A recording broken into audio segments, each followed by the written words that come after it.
Hello everyone, this is the second lecture of the topic polynuclear hydrocarbons. पहले lecture में हम लोगों ने पॉलीन्यूक्लियर हाइड्रोकार्बन्स के बारे में कुछ उनके प्रॉपर्टीज़ के बारे में डिस्कशन किया था। दैन उसके नोमेनक्लेचर के बारे में डिस्कशन किया था। टाइप्स ऑफ पॉलीन्यूक्लियर हाइड्रोकार्बन्स उसके बारे में डिस्कशन हुआ था। सिंथेसिस ऑफ पॉलीन्यूक्लियर हाइड्रोकार्बन जिसमें नेफ्थलीन एक कंपाउंड है जो कि एक एग्जांपल है पॉलीन्यूक्लियर हाइड्रोकार्बन के, उसके सिंथेसिस के बारे में डिस्कशन किया था हम लोगों ने। तो ये सेकंड लेक्चर है अंडर पॉलीन्यूक्लियर हाइड्रोकार्बन्स। अब हम लोग पॉलीन्यूक्लियर हाइड्रोकार्बन्स के केमिकल प्रॉपर्टीज़ के बारे में डिस्कशन इस लेक्चर में करते हैं। तो लेक्चर को स्टार्ट करते हैं। तो एक एग्ज़ाम्पल लेके ही इसको डिस्कशन करेंगे। जैसे कि नेफ्थलीन एक एग्ज़ाम्पल है पॉलीन्यूक्लियर हाइड्रोकार्बन का। नेफ्थलीन जो होता है वो बहुत ही रिएक्टिव है जब उसको कंपेयर करते हैं बेंजीन से।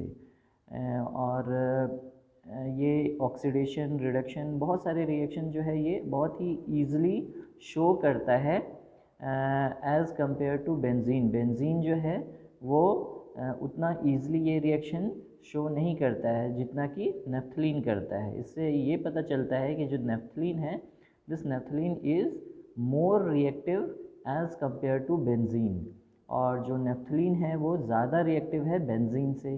तो इससे हम और क्या बोल सकते हैं कि जो नेफ्थलीन है वो लेस एरोमेटिक है एज़ कंपेयर टू बेंजीन। जो नेफ्थलीन है वो अपना एरोमेटिक कैरेक्टर को उतना ज़्यादा देर तक मीन्स मेंटेन करके नहीं रख पाता है जितना कि बेंजीन रख पाता है। तो हम ये बोल सकते हैं naphthalene is less aromatic as compared to benzene. In other words we can say that polynuclear hydrocarbons are less aromatic as compared to benzene. तो अब देखते हैं कि ये जो पॉलीन्यूक्लियर हाइड्रोकार्बन्स होते हैं जैसे कि नेफ्थलीन हो गया, तो वो ये सारे जो रिएक्शंस हैं ये रिएक्शंस कैसे शो करता है। तो पहला है reaction oxidation. So oxidation of naphthalene, अलग अलग कंडीशन में इसका ऑक्सीडेशन हो सकता है।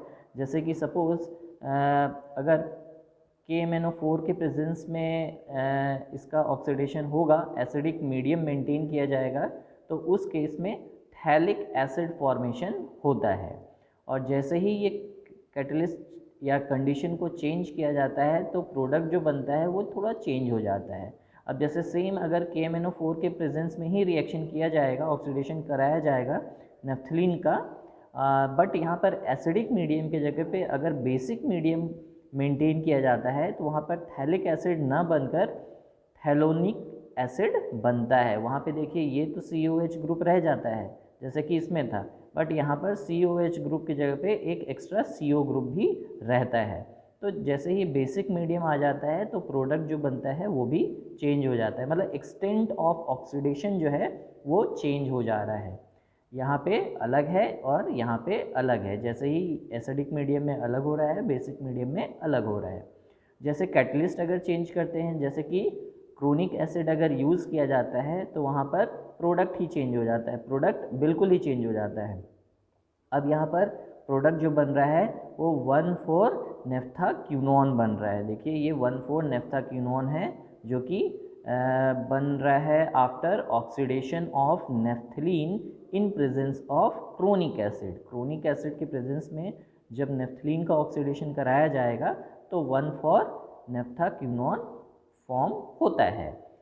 अब अगर इसका जो नेफ्थलीन है इसका ओजोनोलाइसिस होगा, अगर इसका ओजोनोलाइसिस होता है जिंक के प्रेजेंस में, तो वहाँ पर प्रोडक्ट जो बनता है वो थैलल्डिहाइड बनता है। देखिए यहाँ पर थैलल्डिहाइड प्रोडक्ट बन रहा है। अब ये थैलल्डिहाइड कब बनेगा? जब नेफ्थलीन का ओजोनोलाइसिस होगा, जिंक एज कैटलिस्ट यूज़ होता है, जिंक डस्ट एज कैटलिस्ट वहाँ पर यूज़ होता है, तो वहाँ पर थैलल्डिहाइड फॉर्म होता है। और अगर नेफ्थलीन का ऑक्सीडेशन सल्फ्यूरिक एसिड और मर्क्यूरिक सल्फेट के प्रेजेंस में होगा तो वहाँ पर थैलिक एनहाइड्राइड फॉर्म होता है, वहाँ पर थैलिक एनहाइड्राइड फॉर्म हो जाएगा। तो ये सारे रिएक्शंस को देखने से क्या पता चल रहा है, रिएक्शंस को देखने से यही पता चल रहा है कि जो नेफ्थलीन है वो कितना रिएक्टिव है और रिएक्टिव टुवर्ड्स ऑक्सीडेशन। और इसका जो ऑक्सीडेशन है, अगर हम मीडियम को चेंज कर रहे हैं तो प्रोडक्ट भी चेंज हो जा रहा है। तो ये मतलब wide range of catalyst use कर सकते हैं और wide range of product form इसमें होता है। तो जो नेफ्थलीन है उसका यूज़ भी यहाँ पर बढ़ जाता है। यहाँ पे बहुत सारे प्रोडक्ट्स आपको बन सकते हैं, आप ऑब्टेन कर सकते हो, जिसका फर्दर यूज़, फार्मास्यूटिकल यूज़ आगे है। नेक्स्ट रिएक्शन देखते हैं। नेक्स्ट है रिडक्शन ऑफ नेफ्थलीन। अब नेफ्थलीन जो है उसका रिडक्शन जो है सेम ऑक्सीडेशन की तरह ही रिडक्शन भी बहुत ईजिली होता है और अलग अलग कंडीशन में अलग अलग प्रोडक्ट बनते हैं। जैसे कि अगर नेफ्थलीन का रिडक्शन निकल एज कैटलिस्ट यूज़ करके किया जाएगा तो पहले तो टेट्रालीन बनेगा, मतलब जो नेफ्थलीन का एक रिंग है उसमें देखिए सैचुरेशन हो गया है, और अगर फर्दर उसका रिडक्शन किया जाता है तो दोनों ही रिंग पूरी तरीके से सैचुरेट हो जाता है, फिर डेकालीन बन जाता है। तो इस तरीके से अगर निकल एज कैटलिस्ट यूज़ होगा तो पहले फर्स्ट रिंग सैचुरेट होगा, देन सेकंड रिंग सैचुरेट होगा, पहला रिंग पहले रिड्यूस्ड होगा, फिर दूसरा रिंग रिड्यूस्ड होता है। अगर नेफ्थलीन का रिडक्शन इथेनॉल के प्रेजेंस में किया जाएगा, इथेनॉल और सोडियम एज कैटलिस्ट रिडक्शन अगर किया जाता है नेफ्थलीन का, तो वहाँ पर 1,4-डाईहाइड्रोडाइलीन बन जाता है। देखिए पहला और फोर्थ पोजीशन पे हाइड्रोजन ऐड हो गया है। तो इस तरीके से अगर सोडियम और इथेनॉल एज कैटलिस्ट यूज़ होगा तो 1,4-डाईहाइड्रोडाइलीन फॉर्म हो जाएगा। उसी तरह अगर प्लैटिनम के प्रेजेंस में रिडक्शन किया जाएगा तो डायरेक्ट डेकालीन बनता है, मतलब दोनों ही रिंग जो है वो रिड्यूस्ड हो जाते हैं। तो यहाँ पे जो प्लैटिनम है वो more strong reducing agent work कर रहा है एज़ कम्पेयर टू निकल। निकल में क्या है, ज़्यादा देर तक करने से ये डेकालीन बन रहा है, बट इसमें एक ही स्टेप में डेकालीन आपको फॉर्म हो जा रहा है। उसी तरह सोडियम और आइसोपेंटेनॉल के प्रेजेंस में अगर रिडक्शन कराया जाएगा तो उस केस में भी पहला वाला जो रिंग है वो रिड्यूस होगा और टेट्रालीन फॉर्म हो जाता है। तो इस तरीके से नेफ्थलीन का रिडक्शन अलग अलग कैटलिस्ट यूज़ करके किया जा सकता है, जैसे कि निकल के प्रेजेंस में हो सकता है इसका रिडक्शन, दैन सोडियम इथेनॉल के प्रेजेंस में प्लैटिनम, दैन सोडियम आइसोपेंटेनॉल, इन सारे कैटलिस्ट को यूज़ करके नेफ्थलीन का रिडक्शन कराया जा सकता है। नेक्स्ट है एडिशन रिएक्शन। जो नेफ्थलीन है वो बहुत ही अच्छा एडिशन रिएक्शन शो करता है, एडिशन रिएक्शन विथ हैलोजेंस। अब जैसे कि अगर नेफ्थलीन का रिडक्शन ब्रोमीन के साथ कराया जाता है तो ब्रोमीन के साथ अगर नेफ्थलीन का रिडक्शन मीन्स एडिशन रिएक्शन होगा तो उस केस में नेफ्थलीन डाइब्रोमाइड फॉर्म होता है, और ये जो डाइब्रोमाइड फॉर्म होगा वहाँ पर 1,4 एडिशन होगा, मतलब फर्स्ट और फोर्थ पोजीशन पे ब्रोमो ग्रुप ऐड होगा। तो यहाँ पर 1,4 डाइब्रोमो एडिशन होकर 1,4 डाइब्रोमो नेफ्थलीन बन जाएगा। अब अगर उसका फर्दर ब्रोमीन का एडिशन कराया जाएगा तो 1, 2, 3, 4 टेट्रा एडिशन होता है, मतलब पहले पोजीशन, दूसरे, तीसरे और चौथे, ये चारों पोजीशन पे ब्रोमीन ग्रुप आकर ऐड हो जाएगा। तो एडिशन रिएक्शन इस तरीके का नेफ्थलीन शो करता है, और ऐसा नहीं है कि ये सिर्फ ब्रोमीन के साथ ही करता है, ये क्लोरीन के साथ भी सेम टाइप का रिएक्शन शो होता है। तो पहले तो 1,4 एडिशन होगा और फर्दर एडिशन किया जाता है तो 1, 2, 3, 4 एडिशन प्रोडक्ट बन जाते हैं। अब अगर इसका फर्दर ये जो 1, 2, 3, 4 नेफ्थलीन हैलाइड्स जो बन रहे हैं, अगर इसका फर्दर डीहाइड्रोहेलोजिनेशन किया जाता है तो उस केस में यहाँ पर जो ये वाला रिंग है यहाँ पे सब्स्टिट्यूशन फिर स्टार्ट हो जाता है, तो उस केस में सब्स्टिट्यूटेड हेलो नेफ्थलीन डेरिवेटिव्स बनते हैं। तो इस तरीके से जो नेफ्थलीन है वो एडिशन रिएक्शन भी बहुत अच्छे से शो करता है विथ ब्रोमीन एंड क्लोरीन। तो ये होता है। नेक्स्ट जो रिएक्शन है वो है electrophilic substitution reaction. So naphthalene और we can say that polynuclear hydrocarbons जो हैं वो इलेक्ट्रोफिलिक सब्स्टिट्यूशन रिएक्शन भी बहुत अच्छे से शो करते हैं। जैसे कि पहला एक रिएक्शन है नाइट्रेशन। तो नेफ्थलीन जो है वो नाइट्रेशन शो करता है in presence of nitric acid. Naphthalene का जब नाइट्रेशन कराया जाता है तो वहाँ पर वन नाइट्रो नेफ्थलीन डेरिवेटिव बनता है। देखिए ये वन नाइट्रो नेफ्थलीन फॉर्म हो रहा है अगर नाइट्रिक एसिड के प्रेजेंस में नेफ्थलीन का नाइट्रेशन किया जा रहा है तो। और ये जो वन नाइट्रो नेफ्थलीन बनता है इसका अगर फर्दर रिडक्शन कराया जाएगा आयरन एज कैटलिस्ट और HCl के प्रेजेंस में तो वो जो नाइट्रो ग्रुप यहाँ पे सब्स्टिट्यूट हुआ था वो अमाइनो ग्रुप में चेंज हो जाता है। तो वन नेफ्थाइल अमाइन फॉर्म हो जाता है। अगर आयरन के प्रेजेंस में HCl यूज़ करके अगर रिडक्शन कराया जाएगा वन नाइट्रो नेफ्थलीन का तो वो वन नेफ्थाइल अमाइन फॉर्म हो जाता है। और फर्दर अगर वन नेफ्थाइल अमाइन का अगर हाइड्रोलिसिस कराया जाएगा तो ये जो नाइट्रो ग्रुप है वो कन्वर्ट हो जाएगा OH ग्रुप में तो वन नेफ्थॉल फॉर्म हो जाता है। तो ये भी बहुत अच्छा है रिएक्शन। इसमें आपको अगर ये प्रोडक्ट चाहिए तो सिर्फ ये रिएक्शन कीजिए, अगर ये प्रोडक्ट चाहिए तो यहाँ तक रिएक्शन कराना है, अगर ये प्रोडक्ट चाहिए तो यहाँ तक रिएक्शन करा सकते हैं। तो ये इसमें देखा जाए तो 3 प्रोडक्ट बन रहे हैं। पहले नाइट्रेशन हो रहा है, फिर रिडक्शन उसी का हो रहा है, देन हाइड्रोलिसिस हो रहा है। तो जब नाइट्रेशन होगा नेफ्थलीन का तो नाइट्रो नेफ्थलीन बन रहा है वन नाइट्रो नेफ्थलीन, और जब उसी का रिडक्शन हो रहा है तो वन नेफ्थाइल अमाइन फॉर्म हो रहा है। और वन नेफ्थाइल अमाइन का अगर हाइड्रोलिसिस हो रहा है एसिडिक मीडियम में तो वो फिर वन नेफ्थॉल फॉर्म हो रहा है। उसी तरह अगर वन नाइट्रो नेफ्थलीन जो फॉर्म हुआ था उसका तो रिडक्शन कराया, अगर उसी को हम PCl5 के साथ रिएक्ट कराते हैं तो क्लोरोनेफ्थलीन फॉर्म हो जाता है। तो इस तरीके से अलग अलग प्रोडक्ट बन सकते हैं बाय नाइट्रेशन ऑफ नेफ्थलीन। और नाइट्रेशन ऑफ नेफ्थलीन जब कराया जाएगा तो वन नाइट्रो नेफ्थलीन फॉर्म होगा और उसको फर्दर आप as a starting material use करके अलग अलग रिएक्शंस करा सकते हैं और अलग अलग प्रोडक्ट्स ऑब्टेन कर सकते हैं।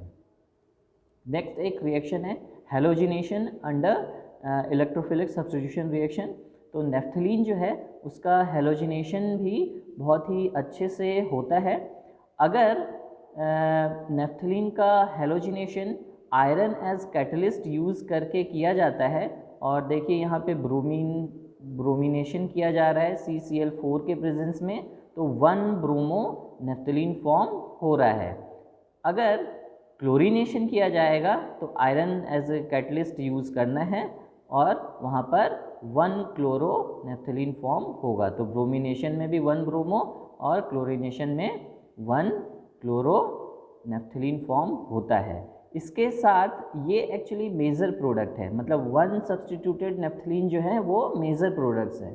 अब इसके साथ 2 सब्स्टिट्यूटेड भी बनते हैं but this is the major product. So halogenation जब कराया जाएगा तो वन सब्स्टिट्यूटेड नेफ्थलीन जो हैं वो ज़्यादा अमाउंट में फॉर्म होते हैं, 2 सब्स्टिट्यूटेड नेफ्थलीन जो है वो कम अमाउंट में फॉर्म होते हैं। तो ये जो है ये मेजर प्रोडक्ट होते हैं। अगर ब्रोमिनेशन होगा तो वन ब्रोमो नेफ्थलीन, और अगर क्लोरीनेशन हो रहा है तो वन क्लोरो नेफ्थलीन। और ये दोनों ही रिएक्शन जो है वो आयरन एज कैटलिस्ट यूज़ वहाँ पर करना है। नेक्स्ट रिएक्शन है Friedel craft alkylation reaction. Friedel craft alkylation reaction जो है वो माइल्ड कंडीशन में ये रिएक्शन कराया जाता है, लो टेम्परेचर पे रिएक्शन होता है। और अगर नेफ्थलीन का रिएक्शन अब यहाँ पे जो कैटलिस्ट यूज़ होता है वो AlCl3 यूज़ होता है, aluminium trichloride as catalyst use होता है फ्रीडल क्राफ्ट एल्काइलेशन रिएक्शन में, ये तो पता ही होगा। अब यहाँ पर अगर नेफ्थलीन का रिएक्शन आयोडोमीथेन के साथ हो रहा है तो आयोडोमीथेन के साथ होगा तो क्या होगा, मिथाइल ग्रुप सब्सटीट्यूट होगा। देखिए मिथाइल ग्रुप हो रहा है। अब ये फर्स्ट एडिशन प्रोडक्ट और 2 एडिशन प्रोडक्ट भी बन रहा है, और यहाँ पे सेम पहले की तरह हेलोजिनेशन की तरह ही 1 एडिशन प्रोडक्ट जो है वो मेजर प्रोडक्ट होगा और 2 एडिशन प्रोडक्ट जो है वो माइनर प्रोडक्ट होगा अगर आयोडोमीथेन के साथ रिएक्शन हो रहा है। तो यहाँ पर जो है 1 मिथाइल नेफ्थलीन जो है वो एज मेजर प्रोडक्ट बनेगा और 2 मिथाइल नेफ्थलीन जो है एज माइनर प्रोडक्ट फॉर्म होता है। अगर इसका रिएक्शन ब्रोमोइथेन के साथ कराया जाएगा, अगर नेफ्थलीन का रिएक्शन ब्रोमोइथेन के साथ कराया जाता है AlCl3 एज कैटलिस्ट यूज़ करके, तो उस केस में 2 मिथाइल नेफ्थलीन जो है वो 2 इथाइल नेफ्थलीन एक्चुअली बनता है, तो 2 इथाइल नेफ्थलीन जो है वो माइनर बनेगा। और सेम जो है वहाँ पर फर्स्ट मतलब यहाँ पर जो इसके साथ एक और प्रोडक्ट बनेगा वो 1 एडिशन प्रोडक्ट भी बनेगा, तो वो एज मेजर प्रोडक्ट बनता है। वो यहाँ पे शो नहीं किया गया है बट वो बनता है। तो इस सेम फैशन में रिएक्शन होता है। अब यहाँ पे डिफरेंस एक आता है कि जैसे कि यहाँ तो मिथाइल मीन्स आयोडोमीथेन के साथ रिएक्शन हुआ था, यहाँ पर ब्रोमोइथेन के साथ रिएक्शन हुआ। अगर यहाँ पे ब्रोमो प्रोपेन के साथ रिएक्शन होगा तो यहाँ पे प्रोपाइल ग्रुप सब्सटीट्यूट होना चाहिए, फर्स्ट या सेकंड पोजीशन पे प्रोपाइल ग्रुप सब्सटीट्यूट होना चाहिए। तो यहाँ पर प्रोपाइल ग्रुप सब्सटीट्यूट ना होकर आइसोप्रोपाइल ग्रुप सब्सटीट्यूट होता है। अब ऐसा इसलिए होता है क्योंकि जो प्रोपाइल रेडिकल बनता है वो अपने आप को रीअरेंज, प्रोपाइल जो कैटायन बनता है वो अपने आप को रीअरेंज करता है आइसोप्रोपाइल कैटायन में, बिकॉज आइसोप्रोपाइल कैटायन जो है वो ज़्यादा स्टेबल है as compared to normal propyl cation. तो जो प्रोपाइल कैटायन जो मीन्स जो ब्रोमोप्रोपेन से जो प्रोपाइल कैटायन बन रहा है वो अपने आप को रीअरेंज करके आइसोप्रोपाइल कैटायन में पहले चेंज होगा और फिर वो नेफ्थलीन रिंग के साथ सब्स्टिट्यूट होता है। तो उस केस में आइसोप्रोपाइल सब्स्टिट्यूटेड नेफ्थलीन्स बनते हैं। तो इस तरीके से Friedel craft alkylation reaction naphthalene show करता है। नेक्स्ट एक रिएक्शन है जिसको बोलते हैं Friedel Crafts acylation reaction. Same type का रिएक्शन है बट यहाँ पर जो है एल्काइलेशन के जगह पर एसाइलेशन हो रहा है। तो यहाँ पे जो रिएक्शन होगा वो देखिए यहाँ पर एसाइल ग्रुप सब्स्टिट्यूट हो रहा है। अब यहाँ पे एक डिफरेंस, और कैटलिस्ट भी सेम यूज़ होता है, AlCl3 यूज़ होगा। अब यहाँ पे देखिए जो सॉल्वेंट यूज़ होता है वो अगर चेंज कर दिया जाए तो प्रोडक्ट आपका चेंज हो जाता है। अब यहाँ पर अगर नॉन पोलर सॉल्वेंट यूज़ होता है तो अगर नॉन पोलर सॉल्वेंट यूज़ होगा तो 1 एडिशन प्रोडक्ट बनता है, और अगर पोलर सॉल्वेंट यूज़ होगा तो 2 एडिशन प्रोडक्ट बनता है। अब जैसे नेफ्थलीन का रिएक्शन हम करा रहे हैं, यहाँ पर कराया जा रहा है, देखिए अब नेफ्थलीन का रिएक्शन अगर नॉन पोलर सॉल्वेंट के प्रेजेंस में कराया जा रहा है तो यहाँ पर मिथाइल 1 नेफ्थाइल कीटोन बन रहा है, और अगर वो पोलर सॉल्वेंट के प्रेजेंस में कराया जा रहा है तो मिथाइल 2 नेफ्थाइल कीटोन बन रहा है। तो यहाँ पे 2 एडिशन प्रोडक्ट बन रहा है पोलर सॉल्वेंट के प्रेजेंस में, और नॉन पोलर सॉल्वेंट के प्रेजेंस में ये 1 एडिशन प्रोडक्ट बनता है। तो ये एक डिफरेंस है फ्रीडल क्राफ्ट एसाइलेशन रिएक्शन में। फ्रीडल क्राफ्ट एसाइलेशन रिएक्शन में सॉल्वेंट बहुत ही इंपॉर्टेंट रोल प्ले करता है।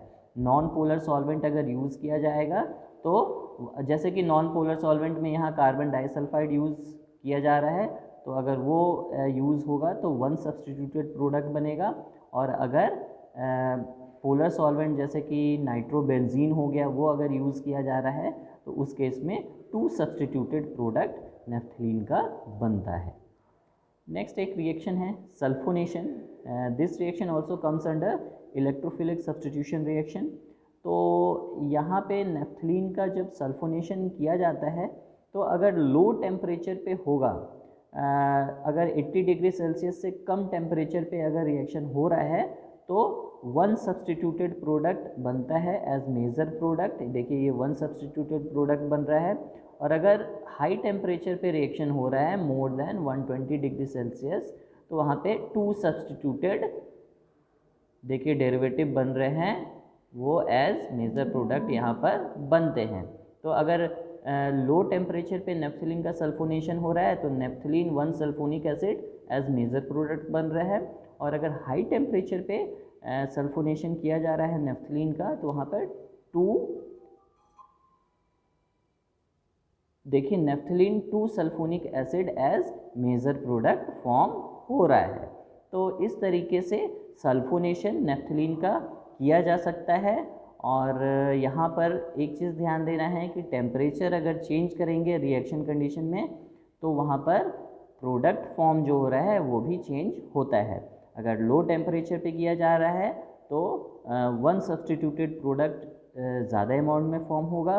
और अगर हाई टेम्परेचर पे हो रहा है मोर देन 120 डिग्री सेल्सियस पे हो रहा है तो टू सब्सटीट्यूटेड डेरिवेटिव जो है नेफ्थलीन के वो ज़्यादा बनेंगे, ज़्यादा फॉर्म होंगे। तो ये सारे रिएक्शंस जो हैं वो नेफ्थलीन शो करता है। अब देख लेते हैं नेफ्थलीन के क्या क्या मेडिसिनल यूज़ और क्या फार्मास्यूटिकल यूज़ एक्चुअली है। तो जो नेफ्थलीन है और उसके जो डेरिवेटिव्स जो अभी अपने रिएक्शंस में देखे बहुत सारे प्रोडक्ट्स बन रहे थे, तो ये जो डेरिवेटिव्स हैं नेफ्थलीन के या नेफ्थलीन एज सच भी बहुत सारे उनका मेडिसिनल यूज़ है। जैसे कि थैलिक एनहाइड्राइड फॉर्मेशन में प्रोडक्शन में ये बहुत यूज़फुल है। देन डाइज बनाने में बहुत यूज़फुल है। एंड जो डेरिवेटिव्स हैं नेफ्थलीन के वो एज इंसेक्टिसाइड्स यूज़ होते हैं। उसी तरह सल्फोनेटेड नेफ्थलीन जो हैं वो एज सर्फेक्टेंट यूज़ होते हैं। जो नेफ्थलीन है वो एज फ्यूमिगेंट यूज़ होता है। और नेफ्थलीन जो है वो बहुत सारे डिजीज़ कंडीशन में भी उसको क्योर करने को यूज़ होता है। जैसे कि कफ हो गया, यूरिन इन्फेक्शन, फीवर, इन सब में नेफ्थलीन डेरिवेटिव्स यूज़ होते हैं ट्रीटमेंट के लिए। देन नेफ्थलीन सल्फोनिक एसिड जो है वो यूज़ होता है प्लास्टिसाइज़र को प्रिपेयर करने के लिए। प्लास्टिसाइज़र को बनाने में यूज़ होता है। Dispersant in synthetic and natural rubber उसमें यूज़ होता है। Then as tannic acid use होता है इन लेदर इंडस्ट्री। तो बहुत सारा यूज़ नेफ्थलीन और उसके डेरिवेटिव्स का है। जैसे कि एक और यूज़ है पॉलीइथिलीन नेफ्थलीन जो होते हैं वो यूज़ होते हैं प्लास्टिक बियर बॉटल्स बनाने में। उसी तरह नेफ्थलीन जो है वो इंटेस्टाइनल एंटीसेप्टिक और वर्मीसाइड भी यूज़ होता है। तो ये सारे यूज़ हैं नेफ्थलीन्स के और उसके डेरिवेटिव्स के। तो बहुत सारे मेडिसिनल यूज़ हैं नेफ्थलीन्स के। तो आज के लिए फिर इतना ही। आज हम लोगों ने नेफ्थलीन्स के केमिकल प्रॉपर्टी के बारे में डिस्कशन किया कि कौन कौन से रिएक्शन शो करता है और नेफ्थलीन और उसके डेरिवेटिव्स जो फॉर्म होते हैं उनका क्या क्या मेडिसिनल यूज़ होता है वो डिस्कशन किया है। अब नेक्स्ट जो लेक्चर होगा इसी टॉपिक का, उसमें हम लोग और भी अलग अलग कंपाउंड्स जो कि पॉलीन्यूक्लियर हाइड्रोकार्बन्स के अंदर आते हैं उनके स्ट्रक्चर और यूजेस के बारे में डिस्कस करेंगे। Thank you very much.